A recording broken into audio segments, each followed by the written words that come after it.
Good morning everyone. सो आज का हमारा टॉपिक रहेगा नाउन का। ठीक है, नाउन क्या होती है? संज्ञा। पहले हम इसकी करेंगे सबसे पहले definition. Noun is the name of a person, place और थिंग। किसी भी इंसान का, किसी भी प्लेस का, स्थान का, एनिमल का, हर चीज का नाम होता है तो वो नाउन कहलाता है। या सिंपल सी डेफिनेशन ये भी कर सकते हैं ना कि एवरीथिंग इज नाउन, क्योंकि हर एक चीज का या हर एक पर्सन का, किसी भी ऑब्जेक्ट का नाम होता है। अब ये है, इसका नाम मार्कर है। मार्कर है, नाम तो है ना इसका। मैं हूं, मेरा नाम है। कुछ यहाँ बेंच पड़े हैं, स्पेक्स है, कुछ भी है, हर चीज का एक नाम होता है, तो that is known as noun. ठीक है, अब हम करेंगे उसकी कितनी टाइप्स होती हैं। सबसे पहले एक और कंसेप्ट कवर करना जरूरी है, that is countable and uncountable. Countable and uncountable. सबसे पहले काउंटेबल करते हैं हम। काउंटेबल क्या होता है? जिनको हम गिन सकते हैं, जिनकी काउंटिंग हो सकती है। 1 2 3 4 5 10 50 30 जितने भी होते हैं उसकी काउंटिंग की जा सकती है। ठीक है, और अनकाउंटेबल जिसको हम काउंट नहीं कर सकते, जिसकी गिनती नहीं की जा सकती, जैसे कि बाल हो गए, स्टार्स हो गए। ठीक है, इनकी गिनती नहीं की जा सकती, तो वो होते हैं अनकाउंटेबल। क्लियर है? काउंटेबल और अनकाउंटेबल। अब इसके जो आगे पार्ट्स है ना, नाउन के आगे जो टाइप्स होती हैं, उसको काउंटेबल अनकाउंटेबल में डिवाइड करके हम रिवाइज करेंगे, जिससे जल्दी कवर हो जाएगा। सबसे पहले इसकी 5 टाइप्स होती हैं टोटल। ठीक है, सबसे पहली हो जाएगी common noun. Common noun. Next है प्रॉपर नाउन। थर्ड वन है कलेक्टिव नाउन। Collective noun. ठीक है, और अनकाउंटेबल में आ जाएगा मेटीरियल नाउन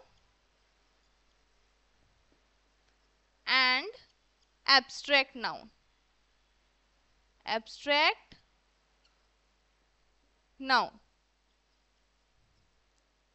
तो ये हमारे टोटल 5 तरह के नाउन हैं। ठीक है, common noun, proper noun, collective noun, material noun और एब्स्ट्रैक्ट नाउन। ठीक है, 5 तरह के नाउन होते हैं हमारे पास, ये पांचों।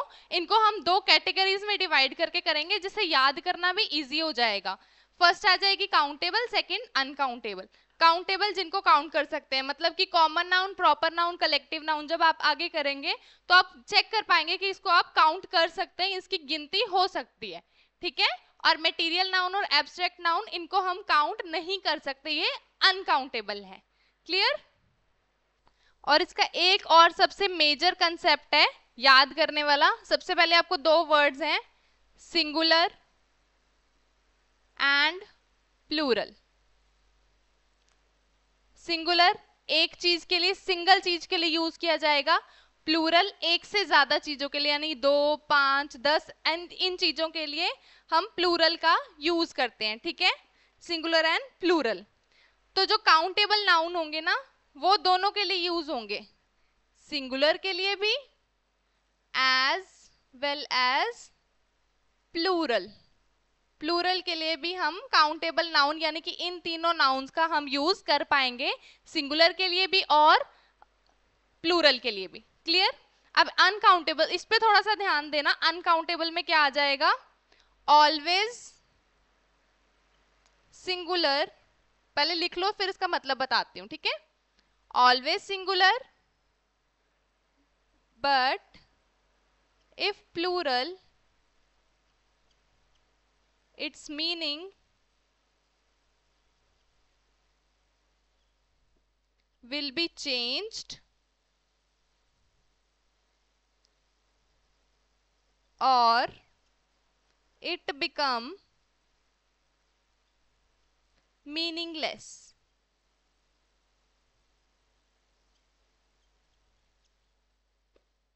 ठीक है, मैंने काउंटेबल के लिए बताया कि सिंगुलर और प्लूरल दोनों के लिए, मतलब एक चीज के लिए भी और एक से ज्यादा चीजें हैं उसके लिए भी हम सिंगुलर प्लूरल दोनों के लिए काउंटेबल नाउन का यूज कर सकते हैं। लेकिन अनकाउंटेबल में क्या है? ये हमेशा सिंगुलर के लिए यूज होता है। ठीक है, लेकिन अगर इसके कुछ केसेस में हम प्लूरल में यूज करेंगे तो उसका क्या होगा? सिंगल में मीनिंग कुछ और होगा, प्लूरल में जाके या तो मीनिंग चेंज हो जाएगा या वो वर्ड मीनिंगलेस बन जाएगा। ठीक है, आपको एग्जाम्पल देती हूँ मैं, उससे और जल्दी क्लियर हो जाएगा ये सेंटेंस आपका। मैंने लिखा वुड, ठीक है, वुड मतलब लकड़ी या लकड़ियां, ठीक है। लकड़ी जो है वो अनकाउंटेबल है, कैसे? क्योंकि उसमें बहुत सारे छोटे छोटे जो पार्टिकल्स हैं इंक्लूड होते हैं, ठीक है, जिन्हें हम कभी भी काउंट नहीं कर सकते, ठीक है। और वुड से आगे काफी सारी चीजें बन जाती हैं, ठीक है, बैग हो गए, पेपर हो गए, और भी काफी सारी चीजें, ठीक है। This is uncountable noun, uncountable noun. और यही अगर हम वुड का वुड्स कर देंगे तो इसका मतलब क्या हो जाएगा? वुड का मतलब लकड़ी और वुड्स का मतलब जंगल। तो क्लियर हुआ? अगर ये सिंगुलर में यूज हो रहा है अनकाउंटेबल नाउन तो इसका मतलब रहेगा ये, ठीक है। अगर ये प्लूरल में चला जाता है तो इट बिकम मीनिंगलेस, या तो वो मीनिंगलेस मतलब उसका मीनिंग बिल्कुल खत्म हो जाएगा, और या फिर उसका मीनिंग चेंज हो जाएगा। जैसे यहाँ पे लकड़ी है तो यहाँ पे जंगल बन गया। क्लियर? और एग्जांपल्स इसकी नोट कर लो। और जैसे गर्ल है, गर्ल सिंगुलर है, काउंटेबल है, एक लड़की है चाहे 10 लड़कियां हैं, गर्ल्स का गर्ल का गर्ल्स हो जाएगा। ये भी काउंटेबल है, ये भी काउंटेबल है, ठीक है। लेकिन कुछ वर्ड्स ऐसे हैं जो अनकाउंटेबल में आएंगे। आयरन, आयरन पता है ना सबको, मेटल होता है, एक लोहा होता है, ठीक है, लोहा। लेकिन अगर हम इसका प्लूरल फॉर्म करेंगे, अनकाउंटेबल है, लोहे को काउंट तो नहीं कर सकते ना कि उसमें कितना मटेरियल है, कौन सी चीज इंक्लूडेड है। अगर यही आयरन्स हो जाएगा ना, आयरन्स में इसका मतलब है हथकड़ियां। तो क्लियर हुआ कि अनकाउंटेबल आयरन, हमने एक चीज ली, अनकाउंटेबल है आयरन, और अगर उसको प्लूरल कर रहे हैं हम तो उसका मतलब जो है वो बदल रहा है जाके, ठीक है, मतलब उसका चेंज हो रहा है, सेम मीनिंग नहीं रह रहा, जो यहाँ पे मीनिंग था वो यहाँ पे नहीं रह रहा। अगर हम एग्जाम्पल लिखेंगे, गर्ल एक लड़की और गर्ल्स एक से ज्यादा लड़कियां, मीनिंग तो सेम ही रहा ना, लड़की और लड़कियां, ठीक है, रही तो लड़कियां ही ना वो बेसिकली, तो हम उसे काउंट कर सकते हैं। तो ये बात एक अनकाउंटेबल की ध्यान रखना। क्लियर? तो अब हम करेंगे कि नाउन की कितनी टाइप्स होती हैं। फर्स्ट हम काउंटेबल वाली शुरू करेंगे। काउंटेबल में लिखवाया था common noun, proper noun and collective noun, ठीक है। सबसे पहले कॉमन नाउन क्या होता है? A common noun is the name given in common to every person, ठीक है। अब जैसे मैंने लड़का यूज करना है, तो ये तो है नहीं कि मैं एक लड़के के लिए लड़का यूज करूंगी, दूसरे लड़के के लिए कुछ और वर्ड यूज करूंगी, कहना तो मुझे उसे भी लड़का ही पड़ेगा, बॉय ही पड़ेगा, ठीक है। अब जैसे बॉय है, स्टूडेंट है, अब स्टूडेंट को स्टूडेंट ही कहा जाएगा, चाहे वो क्लास 9th का है, चाहे वो क्लास 12th का है, कहना तो मुझे उसे स्टूडेंट ही पड़ेगा ना, ठीक है। तो वो कॉमन नेम है, सबके लिए यूज होने वाला, तो उसे कहते हैं कॉमन नाउन, ठीक है। चाहे आगे टीचर है, एक टीचर है, चाहे वो मैथ्स टीचर है, साइंस टीचर है, इंग्लिश टीचर है, सबको कहा तो टीचर ही जाता है ना, तो वो कॉमन चीज है, कॉमन वर्ड जो सबके लिए यूज किया जाए उसे कहते हैं common noun. Example boy, student, teacher, और भी कुछ भी एग्जाम्पल आप लिखना चाहो जो कॉमनली हम सबके लिए यूज करते हैं, गर्ल्स हो गया, ठीक है, तो वो हम कॉमनली जब सबके लिए यूज करते हैं तो उसे कहते हैं कॉमन नाउन। क्लियर है? सेकेंड हम करेंगे प्रॉपर नाउन। प्रॉपर नाउन क्या होता है? A proper noun is the name of a particular person और थिंग। जब एक पर्टिकुलर पर्सन, मतलब कि एक स्पेसिफिक पर्सन है, जैसे मेरा एग्जांपल ले लो, मैं हूं, मेरा कोई नाम होगा, मुझे नाम से बुलाया जाएगा, तो मैं एक प्रॉपर नाउन हूं। जैसे मैंने बोला मेरा नाम है भाविका, ठीक है, तो मैं एक प्रॉपर नाउन हूं। अगर सब में बोला जाए कि यू आर ए गर्ल, ठीक है, अगर गर्ल बोला जाए तो मैं कॉमन नाउन हो जाऊंगी। अगर प्रॉपरली मेरा नाम लेके मुझे बुलाया जा रहा है तो मैं प्रॉपर नाउन बन जाऊंगी, ठीक है। मैंने बोला सैम, सैम किसी लड़के का नाम हो सकता है ना, तो उसका प्रॉपर स्पेसिफिक नाम लेके बुलाया, लड़का बोलने के बजाय मैंने उसको सैम बोला, ठीक है, तो वो होता है प्रॉपर नाउन। राहुल, सेम किसी लड़के का नाम हो सकता है। ताजमहल, ताजमहल आगरा में एक जगह है, फेमस प्लेस है, तो उस फेमस पर्टिकुलर प्लेस का नाम लेके मैंने बताया है, तो वो होता है प्रॉपर नाउन, मतलब जिसमें एक पर्टिकुलर स्पेसिफिक सा नाम दिया जाए एक पर्सन को, वो होता है प्रॉपर नाउन। क्लियर? तो हमारी थर्ड टाइप आ जाती है कलेक्टिव नाउन की, ठीक है। तो कलेक्टिव नाउन क्या होता है? A collective noun is the name of a group of people और थिंग्स, ठीक है। अब नाम से क्लियर है, कलेक्टिव एक से ज्यादा चीजें होंगी, किसी चीज की कलेक्शन होगी, उसको हम कहते हैं कलेक्टिव, ठीक है। तो कलेक्टिव नाउन क्या होता है? बेसिकली एक ग्रुप होगा जिसमें एक से ज्यादा जो इंसान है या कोई भी थिंग्स हैं वो अवेलेबल होंगी उस चीज में, तो उसे हम कहते हैं ग्रुप, ठीक है। अब जैसे ग्रुप ऑफ बॉयज बोला मैंने, तो उसमें 4 लड़के भी हो सकते हैं, 5 भी हो सकते हैं, लेकिन काउंट कर सकेंगे हम उनको। ये नहीं है कि हम उनको काउंट नहीं कर सकते, काउंटेबल होते हैं ये, हम काउंट कर सकते हैं कि एक ग्रुप में कितने लड़के हैं। तो उन ग्रुप ऑफ बॉयज को क्या बोला जाएगा? कलेक्टिव नाउन, ठीक है। तो कलेक्टिव नाउन में कोई भी ग्रुप ऑफ पीपल हो जाएगा या कोई भी थिंग्स का, लाइक बंच ऑफ ग्रेप्स बोलते हैं हम, वो भी एक कलेक्टिव नाउन है, क्योंकि एक बंच में एक से ज्यादा ग्रेप्स जो है अवेलेबल होते हैं। क्लियर? और एग्जांपल है आर्मी। अब आर्मी कहने को तो सिंगल चीज लगती है, लेकिन आर्मी में एक से ज्यादा जवान होंगे ना, एक तो जवान नहीं होगा आर्मी में, वो तो अकेला आर्मी नहीं कहलाएगा, लेकिन एक से ज्यादा होंगे तो वो आर्मी कहलाएगा। कमेटी है तो सिंगुलर नाउन, बट कमेटी क्या है? कमेटी कैसे बनती है? सबसे पहले ये देखो, 4, 5, 10 जनों से एक कमेटी बनेगी, सिंगल पर्सन से कभी भी एक कमेटी नहीं बनती है। सिंगल पर्सन को हम कहेंगे इंडिविजुअल, ठीक है। गवर्नमेंट, अब गवर्नमेंट में कितने लोग हैं? सिंगल पर्सन तो नहीं है ना, ग्रुप ऑफ पीपल उसमें अवेलेबल हैं, तो ये है कलेक्टिव नाउन की एग्जांपल्स, ठीक है। लेकिन अब ये ध्यान रखो, common noun, proper noun and collective noun तीनों काउंटेबल हैं, हम उन्हें काउंट कर सकते हैं। क्लियर हुआ? अब देख लो, चाहे कमेटी में मेंबर्स होंगे 10 होंगे, 20 होंगे, 50 होंगे, हम हेड काउंट कर सकते हैं उनका कि टोटल अवेलेबल कितने उसमें पीपल हैं, ठीक है। नेक्स्ट हम करेंगे अनकाउंटेबल वाले। अब हमारे काउंटेबल वाले खत्म हो गए हैं, तो अब हम करेंगे अनकाउंटेबल नाउन कौन से होते हैं, ठीक है। तो फर्स्ट है इसमें एब्स्ट्रैक्ट नाउन। एब्स्ट्रैक्ट नाउन क्या है? पहले डेफिनेशन देखते हैं। A noun denoting an idea, quality, पहले आइडिया क्या होता है? विचार, क्वालिटी जो अपने अंदर गुण होता है वो, एंड और अ स्टेट। अब स्टेट ये राज्य वाला स्टेट नहीं है, ये अवस्था वाला स्टेट है। जैसे हम नॉर्मली बोल ही देते हैं ना स्टेट ऑफ माइंड, कि क्या आपके स्टेट ऑफ माइंड में चल रहा है, क्या आपकी माइंड की अवस्था है, basically situation of the mind, ठीक है। और a state rather than a concrete object. अब इसमें ध्यान रखना है कि एब्स्ट्रैक्ट नाउन में कोई भी ऑब्जेक्ट नहीं होगा, ठीक है। अब जैसे ऑब्जेक्ट है, ये नहीं होगा, चाहे मैं हूं नहीं होंगी, ठीक है। कोई भी ऑब्जेक्ट, पर्सन, कुछ इंक्लूड नहीं होगा उसमें, होगा तो सिर्फ अपनी फीलिंग्स और इमोशंस। Example love. अब लव है, मैं किसी से प्यार करती हूँ, ठीक है, मैंने बोला मैं किसी से प्यार करती हूँ, लेकिन सबसे पहले तो वो प्यार नापा नहीं जा सकता कि वो कितना प्यार करती हूँ। मैंने अपनी साइड से बोला मैं उससे बहुत प्यार करती हूँ, लेकिन बहुत में कितना आया वो आप लोग को नहीं पता, तो ये अनकाउंटेबल है, और ये मेरे अंदर की फीलिंग है, इमोशन है मेरा। क्लियर? हेट, मैं किसी से नफरत करती हूँ, मैंने बोला मैं बहुत बहुत बहुत ज्यादा नफरत करती हूँ, लेकिन तब भी आप उसे नाप नहीं पाओगे कि वो कितनी नफरत होगी, 2%, 3%, ऐसे नहीं नापा जा सकता, अनकाउंटेबल है, और हमारे अंदर की फीलिंग्स या इमोशंस है।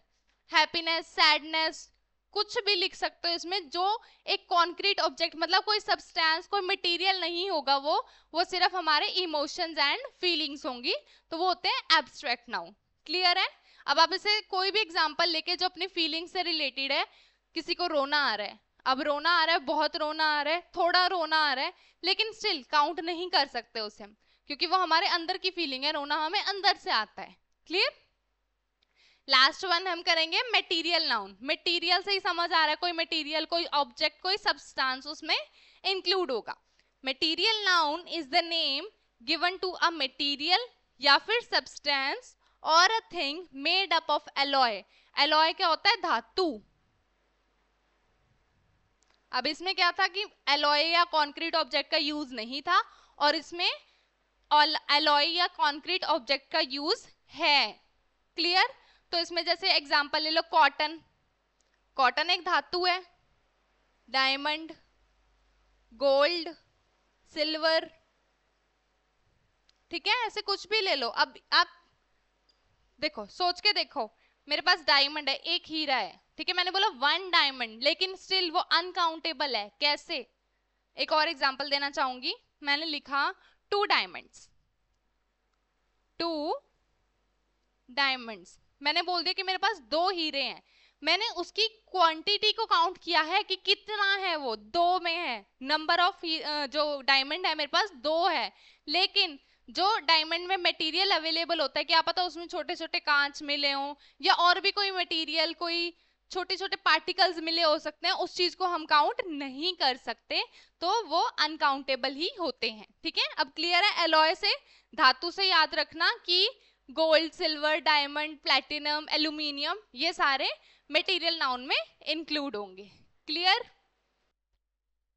अब हम करेंगे रूल्स, मतलब कि नाउन की जो मैंने टाइप्स करवाई हैं उसको किस तरीके से सेंटेंस में हमने यूज करना है और इसके साथ क्या लगेगा, इज, एम, आर, हम सेंटेंस की हेल्प से देखेंगे इसको। ठीक है, तो रूल नंबर 1 है हमारा, the meaning of some noun is singular. कुछ नाउन्स ऐसे हैं जिसका मीनिंग जो क्या है, सिंगुलर है, मतलब एक चीज के लिए यूज होने वाला है, but they are used as plural noun. But क्या होता है कि वो प्लूरल नाउन एस या ई एस लगा के ही यूज किया जाता है। ठीक है, मतलब कि एस या ई एस ना भी हो तब भी वो एज अ प्लूरल ही यूज किया जाएगा, वर्ड होगा सिंगुलर। ठीक है, प्लूरल में क्या लगता है, एस या ई एस, लेकिन उन वर्ड्स में एस या ई एस नहीं होगा, स्टिल भी उनको ऐसे ही यूज किया जाएगा। जैसे हमने लिखा गवर्नमेंट, अब मैंने बताया था कि गवर्नमेंट में एक पर्सन नहीं होगा, एक से ज्यादा होंगे, तो वर्ड क्या है, पीछे एस या ई एस नहीं लगा हुआ, वर्ड तो सिंगुलर है ना, लेकिन यूज कैसे किया जा रहा है, एज अ प्लूरल फॉर्म। ठीक है ना। Next example, army. अब आर्मी में मैंने पहले भी बताया था कलेक्टिव नाउन है, एक से ज्यादा जने होंगे, वर्ड तो सिंगुलर है, आर्मी का आर्मीज तो नहीं है ना, वो वर्ड सिंगुलर है लेकिन उसको प्लूरल की तरह यूज कर रहे हैं हम। सेम कमेटी, कमेटी में एक मेंबर नहीं होता, सिंगुलर वर्ड है, एस या एस नहीं लगा हुआ, मतलब सिंगुलर वर्ड है। ठीक है, लेकिन हम उसको प्लूरल की तरह यूज करते हैं। क्लियर हुआ फर्स्ट रूल? कुछ नाउन्स ऐसे होते हैं जो सिंगुलर होते हैं लेकिन हम उसको एज अ प्लूरल यूज करते हैं, लिखने में वो एज अ सिंगुलर होंगे बट हम उसको एज अ प्लूरल यूज करेंगे। क्लियर? सेकेंड रूल है, some nouns are always use as plural form in the sentence. अब ये बात का ध्यान रखना, plural form in the sentences, सिर्फ सेंटेंसेस में प्लूरल फॉर्म में यूज किया जाता है। एग्जाम्पल देखो, he buys a pair of spectacles. Spectacles क्या होते हैं, चश्मा, चश्मे। ठीक है, अब मैं बोलूंगी कि मैं चश्मे लेने जा रही हूँ, तो एक से ज्यादा लगेगा ना कि मैं एक से ज्यादा कितने सारे चश्मे लेके आऊंगी, लेकिन उसको मैं लेने क्या जाऊंगी, एक चश्मा, सिंगल। ठीक है, तो हमने उसका सेंटेंस जब बनाना है, he buys a pair of spectacles from the shop, उसने दुकान से स्पेक्टिकल्स खरीदे, आर दे क्लासी, दे आएगा यहाँ पे, आर दे क्लासी, क्या वो सुंदर लग रहे हैं, क्लासी लग रहे हैं, काफी फैंटेस्टिक से लग रहे हैं। तो क्लियर हुआ कि कुछ नाउन्स को एज अ प्लूरल फॉर्म में ही यूज कर सकते हैं। अगर हम यहाँ पे लिख देंगे स्पेक्टिकल, स्पेक्टिकल, अगर हम ये वर्ड लिख देंगे तो ये सेंटेंस में गलत हो जाएगा। ठीक है, पेपर में ऐसे भी आपको आ सकता है कि he buys a pair of spectacle from the shop, are they classy. ठीक है, ऐसा सेंटेंस भी आपको एग्जाम में आ सकता है, तो उसमें आपको गलती निकालनी होगी कि नाउन में एरर क्या है, तो एरर ये रहेगा। Clear? First 2 rules I hope आपको क्लियर होंगे। नेक्स्ट हम थर्ड रूल करेंगे, collective noun are always used in both singular and plural form. जो कलेक्टिव नाउन है, मैंने आपको बताया था, एग्जांपल से याद करने की कोशिश करो, गवर्नमेंट, कमेटी, आर्मी, ठीक है, बंच ऑफ ग्रेप्स, इनको हम सिंगुलर और प्लूरल दोनों के लिए यूज कर सकते हैं। सबसे पहले जब मैंने काउंटेबल लिखवाया था उसमें भी लिखवाया था ना कि काउंटेबल नाउन है, सिंगुलर प्लूरल दोनों के लिए यूज कर सकते हैं। तो स्पेसिफिक अभी कलेक्टिव नाउन की बात हो रही है। जैसे मैंने लिखा गवर्नमेंट, अब गवर्नमेंट में मैंने आपको बताया था एक से ज्यादा जने हैं, गवर्नमेंट्स तो नहीं है ना, गवर्नमेंट है अकेला। ठीक है, तो मैंने उसके साथ क्या यूज किया, इज किसके साथ यूज करते हैं, सिंगल चीज के साथ, एक चीज के साथ यूज करते हैं, लेकिन मैंने गवर्नमेंट के साथ इज यूज किया तो वो सेंटेंस सही है, क्योंकि कलेक्टिव नाउन वाले वर्ड्स को एज अ सिंगुलर प्लूरल दोनों में हम यूज कर सकते हैं। अगर मैं लिखूं यहाँ पे गवर्नमेंट आर तो भी सेंटेंस सही है, अगर मैं लिखूं गवर्नमेंट इज तो भी सेंटेंस बिल्कुल सही है। Government is going to announce the news on Monday, government जो है न्यूज को मंडे को अनाउंस करेगी, ठीक है। The team has not played yesterday's match, अब मैंने बोला टीम, उसके साथ मैंने यूज किया हैज। हैज किसके साथ यूज होता है? सिंगुलर चीज के साथ, लेकिन मैंने बोला टीम हैज, टीम के साथ मैंने हैज का यूज किया, तो कलेक्टिव नाउन है ना टीम भी, टीम में भी तो एक से ज्यादा मेंबर अवेलेबल होंगे तभी वो टीम बनेगी, तो उसके साथ मैंने चाहे हैज का यूज कर लो तो हैव का यूज कर लो, दोनों ही करेक्ट रहेंगे, दोनों में गलती नहीं निकलेगी। क्लियर? इस बात का ध्यान रखना। नेक्स्ट आ जाएगा मटेरियल नाउन। सबसे पहले सोचो मटेरियल नाउन क्या होता है? गोल्ड, सिल्वर, डायमंड, राइट, मैंने ये लिखवाए थे, gold, silver, cotton, diamond, aluminium, कुछ भी लिख सकते हो आप, ठीक है। Do not take any article before them, अब आर्टिकल आपको पता ही है, a an the, a an और द, ये तीनों हमारे आर्टिकल्स हैं। तो मटेरियल नाउन में जो भी एग्जांपल्स आप लोगे उसके आगे आप ए एन द का यूज नहीं कर सकते, इस बात का खास ध्यान रखना। मैंने बोला gold, gold is A correct word, अब मैंने बोला द गोल्ड, तो ये इनकरेक्ट हो जाएगा, गलत हो जाएगा। क्लियर? मैंने बोला सिल्वर, अ सिल्वर, ए सिल्वर यानी कहते हैं ए वाला ए, सिल्वर या ए सिल्वर कुछ भी कह सकते हो, तो वो सेंटेंस जो आप बनाओगे वो गलत हो जाएगा आपका। सेम डायमंड, कॉटन, किसी भी चीज को ले लो तो उसके आगे हम ए एंड दा का यूज नहीं करेंगे, इस बात का ध्यान रखना। क्लियर? नेक्स्ट हम करेंगे fifth rule, collective nouns are always used as singular as neuter gender even if they refer to living beings also, ठीक है। सबसे पहले न्यूटर जेंडर क्या होता है? जिनका हमें जेंडर स्पेसिफाइड नहीं होता, जेंडर नॉट स्पेसिफाइड मतलब जेंडर बताया नहीं गया होता कि कौन सा जेंडर है, मेल है या फीमेल है, ठीक है, जिनका जेंडर हमें नहीं पता होता, तो हम कलेक्टिव नाउन के लिए उस, वैसे बेसिकली ये एनिमल्स के लिए यूज किया जाता है, ठीक है। एनिमल्स का नॉर्मली हमें देखने में भी पता नहीं लगता कि कौन से जेंडर के हैं, मेल है या फीमेल है, ठीक है, तो बेसिकली ये एनिमल्स के लिए यूज होता है। लेकिन अगर इसको लिविंग बीइंग्स के लिए यूज किया जाए तो भी कलेक्टिव नाउन जो है दोनों के लिए यूज हो जाएगा, सिंगुलर सॉरी मेल के लिए भी और फीमेल के लिए भी, चाहे उसका जेंडर वहां पे स्पेसिफाइड नहीं है। एग्जाम्पल से समझाती हूँ, जल्दी क्लियर होगा। द फुटबॉल टीम, अब मैंने बोला फुटबॉल टीम, सबसे पहले टीम में कितने, 4 5 6 इंसान कोई तो आएंगे ना। अब मुझे ये नहीं पता कि वुमेन्स टीम है या मेंस टीम है, क्या अगर 3 लड़के खेल रहे हैं 3 लड़कियां खेल रही हैं, ऐसा भी पॉसिबल है, 5 लड़कियां खेल रही हैं 1 लड़का खेल रहा है, ये भी पॉसिबल है। अब टीम में मुझे स्पेसिफाइड नहीं है, यहाँ पे जस्ट लिखा है फुटबॉल टीम, बॉयज भी खेल सकते हैं गर्ल्स भी खेल सकती हैं, जेंडर स्पेसिफाइड नहीं किया गया, न्यूट्रल जेंडर है, ठीक है। The football team won the match, football team ने जो है मैच जीत लिया, तो अब टीम मैंने यूज किया, मेल के लिए भी हो सकता है फीमेल के लिए भी हो सकता है, तो कलेक्टिव नाउन को न्यूट्रल जेंडर के लिए हम यूज कर सकते हैं। क्लियर? और एग्जाम्पल कुछ, the committee announce the name of the winner, अब कमेटी ने विनर का नेम अनाउंस किया, इसमें क्या कमेटी एक कलेक्टिव नाउन है क्योंकि एक से ज्यादा पर्सन से कमेटी बनती है। अब कमेटी में ये हो सकता है कि फीमेल ने अनाउंस किया हो, ये हो सकता है मेल ने अनाउंस किया हो, है ना, कोई भी अनाउंस कर सकता है, तो वो न्यूट्रल जेंडर हम कलेक्टिव नाउन के लिए यूज कर सकते हैं। आई होप क्लियर होगा फिफ्थ नंबर रूल। नेक्स्ट करते हैं 6, the title of the book, the works of art, the title of the book, the works of art, etc. even if they sound plural will considered as singular, ठीक है। कोई भी book का title है, मैंने बोला कि मेरे पास इंग्लिश की बुक है तो इंग्लिश उसका टाइटल लिया है मैंने, ठीक है, टाइटल है, चाहे वो एस लगा हुआ है पीछे चाहे वो एस नहीं लगा हुआ, लेकिन हमेशा उसको सिंगुलर में कंसीडर किया जाएगा। Title of the book clear है? टाइटल क्या होता है? बुक का नाम या बुक का जो टाइटल शीर्षक होता है उसे हम कहते हैं title. The works of art, कोई भी वर्क हो सकता है, नॉवल हो सकती है, बुक हो सकती है, मूवी हो सकती है, कुछ भी आ सकता है वर्क ऑफ आर्ट में, ठीक है। अगर वो प्लूरल भी साउंड कर रहे हैं तब भी हम उसको एज अ सिंगुलर कंसीडर करेंगे। एग्जाम्पल से देखो, द गैंग्स ऑफ वसीपुर, अब देखो गैंग्स जो है, गैंग्स कैसे बनेंगी?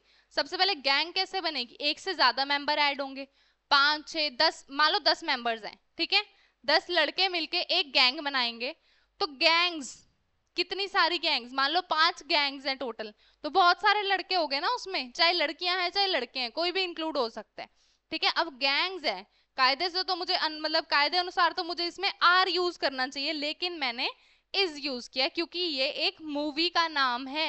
The gangs of Wasseypur is very famous movie, ठीक है, ये एक मूवी का नाम है, वर्क ऑफ आर्ट है ये, ठीक है। अगर बुक का नाम ले लो ब्रोकन हार्ट्स, एग्जाम्पल लिया मैंने ब्रोकन हार्ट्स, ठीक है। अब ब्रोकन हार्ट्स है तो ये एस में, ठीक है, टूटे हुए दिल, बहुत सारे एस है पीछे, लेकिन मैं क्या यूज करूंगी, इज वेरी इंटरेस्टिंग बुक,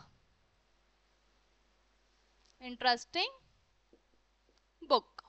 क्या यूज किया मैंने, सिंगुलर चीज का, मैंने पहले भी बताया था, इसका यूज हम सिंगल चीज के लिए करते हैं। क्लियर हुआ कैसे the title of the book, the work of arts के लिए हम सिंगल वर्ड का यूज करेंगे, चाहे वो प्लूरल साउंड कर रहे हैं चाहे वो सिंगुलर साउंड कर रहे हैं, एज अ सिंगुलर ही कंसीडर होंगे हर बार। क्लियर। 7th वन हमारा रूल रहेगा, some nouns are used in singular form, हमेशा कुछ नाउन्स ऐसे होते हैं सिंगुलर फॉर्म में ही यूज किए जाते हैं। अब जैसे मैंने बोला न्यूज, मैंने बोला news is very interesting, news is very interesting,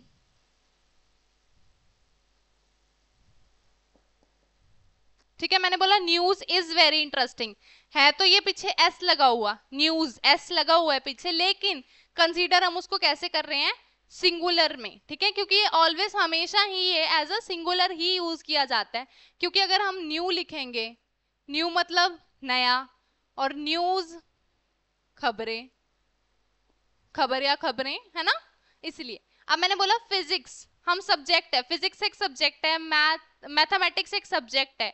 अब ये तो नहीं बोलूंगी, मैंने बोला physics is my favourite subject, तो फिजिक्स तो एक है ना, वो सिंगल चीज है, फिजिक्स एक चीज है, मैथमेटिक्स एक चीज है। अब सभी के लिए अगर फेवरेट सब्जेक्ट है तो वो हम बोलेंगे सब स्टूडेंट्स के लिए, लेकिन फिजिक्स तो एक ही रहेगी ना, उसके साथ तो इजी यूज होगा हमेशा। Physics is my favourite subject, physics is very boring subject, कुछ भी आप एग्जांपल ले सकते हो, लेकिन मैं इतना बताना चाह रही हूँ कि एस या ईएस लगा भी है पीछे, स्टिल भी वो सिंगुलर में कंसीडर होंगे। नेक्स्ट है परसेंटेज। अब परसेंटेजेस तो कभी नहीं बोलेंगे हम, क्योंकि देखो परसेंटेज का परसेंटेजेस बनाएंगे तो वो एक मीनिंगलेस वर्ड बन जाएगा, उसको मतलब हमारा कोई मीनिंग क्लियर नहीं होगा। मैंने बोला कि मैं पास तो हो गई हूँ पर मेरे परसेंटेज अच्छे नहीं आए, कोई ये तो नहीं बोलेगा ना कि मैं पास तो हो गई हूँ लेकिन मेरे परसेंटेजेस अच्छे नहीं आए, वो एक इनकरेक्ट सेंटेंस है। तो परसेंटेज एक ऐसा वर्ड है जिसको हम हमेशा सिंगुलर के लिए ही यूज करेंगे। क्लियर। 8 करेंगे, some nouns have different meaning in singular and plural. ये मैंने पहले भी बताया था सबसे स्टार्टिंग में, अनकाउंटेबल वाला, कि कुछ नाउन्स जो हैं उसका सिंगुलर में मीनिंग कुछ और होगा, प्लूरल में मीनिंग कुछ और होगा, ठीक है।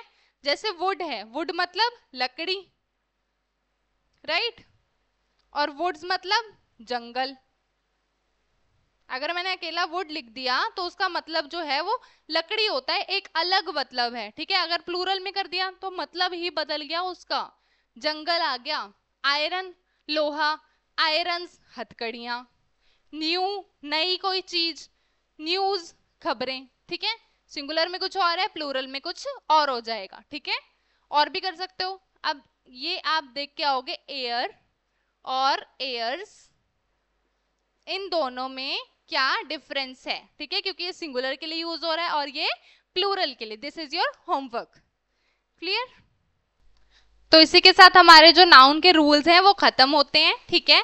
अब नेक्स्ट हम करेंगे शॉर्ट ट्रिक, कैसे हम नाउन को, अगर हमें बहुत ज्यादा जल्दी है, हमें आइडेंटिफाई करना है उसमें नाउन कौन सा है, ठीक है। तो एक शॉर्ट ट्रिक है छोटी सी, जिससे कि हम आइडेंटिफाई कर पाएंगे कि सेंटेंस में, पूरे सेंटेंस में नाउन कौन सा वर्ड है, ठीक है।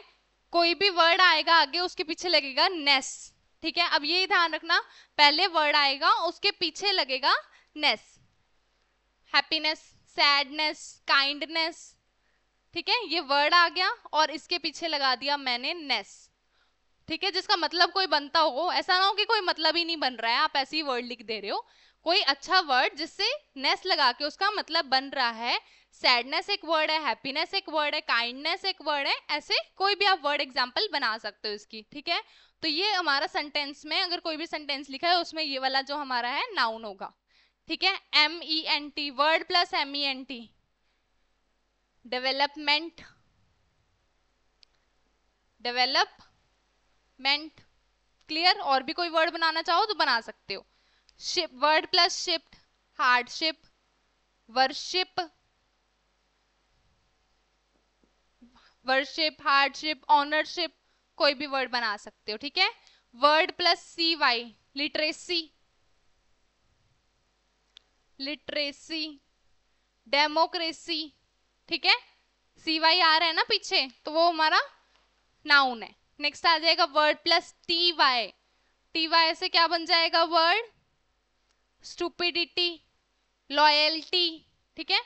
स्टूपिडिटी, लॉयल्टी, स्टूपिडिटी, ठीक है। कोई भी वर्ड बना सकते हो।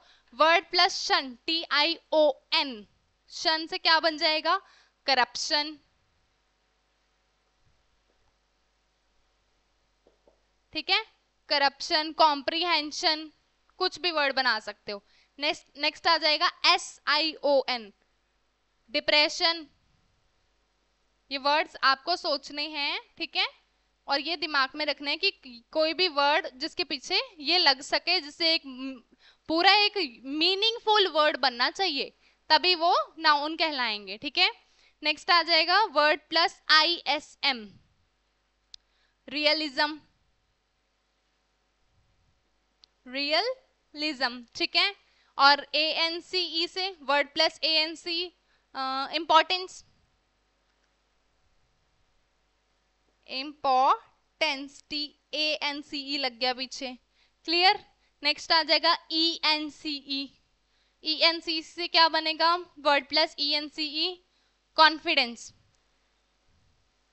कॉन्फिडेंस, पीछे आ गया ENCE, क्लियर हुआ। ये थी हमारी एक शॉर्ट ट्रिक कैसे हमें नाउन को याद रखना है, ठीक है। तो ये आप एक बार नोट कर लीजिए, ठीक है। तो आज हमारा लास्ट टॉपिक रहेगा नाउन का एपोस्ट्रोफे, ये वाला सिंबल, पंक्चुएशन मार्क, ठीक है। तो इसका यूज कैसे किया जाता है वो हम सीखेंगे आज। अब मैंने लिखा BOYS, उसके बाद एपोस्ट्रोफे लगाया है, उसके बाद एपोस्ट्रोफी लगाया तो ये प्लूरल, मतलब एक से ज्यादा लड़कों के लिए यूज किया जाएगा। अगर मैंने लिखा पहले बॉय एपोस्ट्रोफे S, तो ये सिंगुलर के लिए यूज किया जाएगा। आप एग्जांपल से नोट करते हैं इसको। She is